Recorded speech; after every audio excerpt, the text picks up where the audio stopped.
The Extension Service has a long history of providing educational programs, and many of those have to do with sustainability. We do research and demonstration programs with farmers to help them learn best management practices on how to grow crops for the least amount of money, the least amount of inputs. Several years ago, we helped many of our farmers go to no-till, which meant less trips over the field, which meant less diesel that they had to buy, saved them time.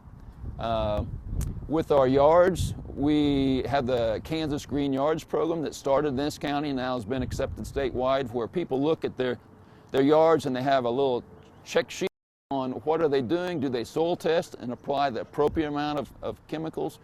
Do they have best management practices if they have insects or diseases in their lawn or their garden?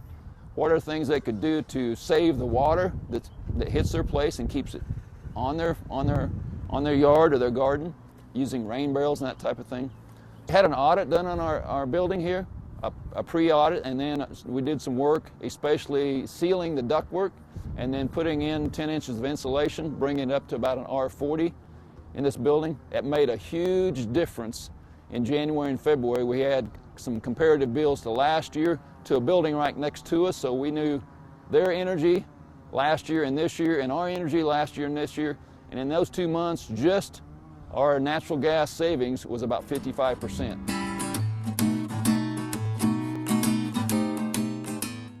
Eileen Horn came in, our sustainability coordinator for the county and city, came in. We talked about what are some things we could do around here that would create energy, save us money, which is taxpayer money, and be an educational program that we could share with our citizens.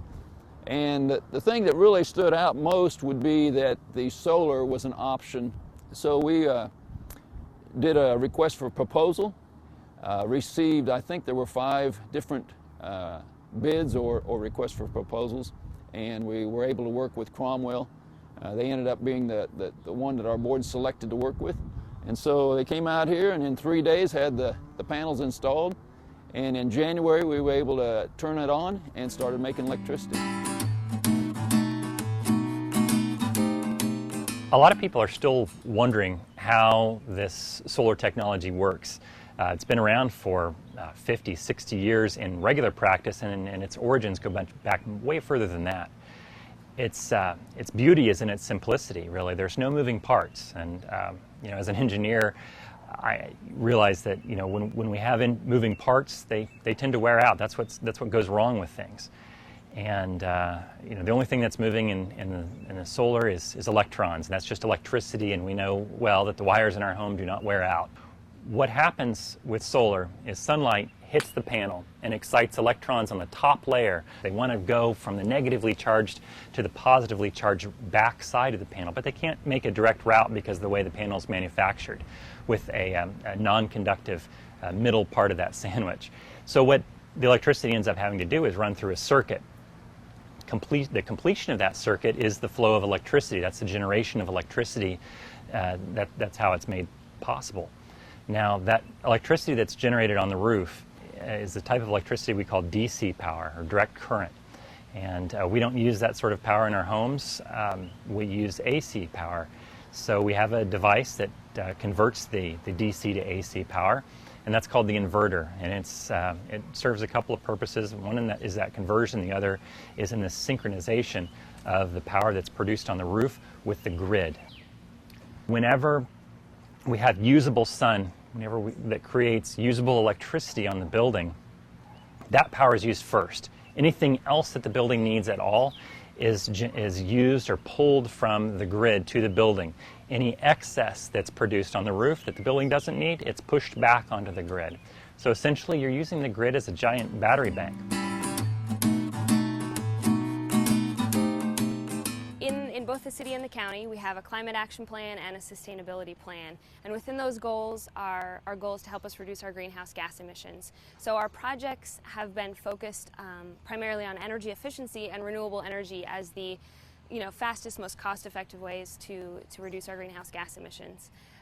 What I love about this project in particular is that the staff at the Extension office really thought hard about a strategy, and what they did is they did energy efficiency first. So they did insulation projects, they did lighting retrofits, they did projects to make their building as efficient as possible so that they could size their solar photovoltaic panels appropriately. So it's a great, I think, example of that other buildings, both municipal buildings and commercial buildings could follow, which is reduce your energy use as much as you can, and then offset where you can with affordable free energy from the sun. Renewable energy really is the future. There's no doubt that not only here, but in Germany, if they're doing away with their nuclear power plants and going to renewable energy, it's certainly something that the world is looking at. And I'm very pleased that we're jumping on the bandwagon real early and using it as not only an educational component, but also as cost savings for the taxpayers. The reason we're interested in renewable energy is that, in my opinion, the sun is free energy. And if we can capture that sun, why spend money to make it? Every year, people are spending more and more of their money on energy. So more and more of a fraction of what they're earning, what they have to work with in their business or their home or in their government budget is being spent on energy. The nice thing about solar is that allows us to essentially lock in the cost of our energy up front, and that's a very helpful thing for any institution to do in these tight times. Of course, our extension service is a tax-supported entity from the county as well as Kansas State University, in this case in Kansas. It's a cooperative effort, and so every single citizen out here that pays taxes, because we're saving electricity, we're making our own, we're saving the energy from the insulation. That's money we're going to be saving our taxpayers the next however long this building's here. The energy, the solar panels, probably 30, 40 years. The insulation until the building collapses. And so we are saving the taxpayer in this county money from today forward.